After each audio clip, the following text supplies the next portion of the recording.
একজন সুন্দরী রমণীকে বিক্রি করার জন্য বাজারে আনা হলো। তার নাম সুমাইয়া।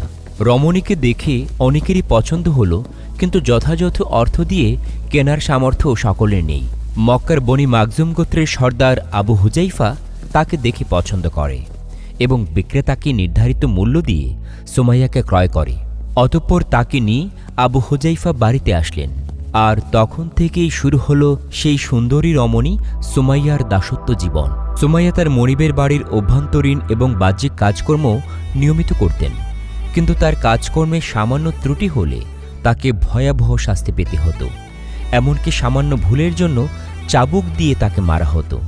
রাতের বেলা পশু থাকার ঘরে কোনো একটি কোণে রাত্রিযাপন করতে হতো। এভাবেই পার হচ্ছিল সুমাইয়ার দাসত্ব জীবন। একদিন রাতে সুমাইয়া অন্যান্য দাসীদের সাথে বসে গল্প করছিলেন। তখন তাদের মধ্যে একজন বলল,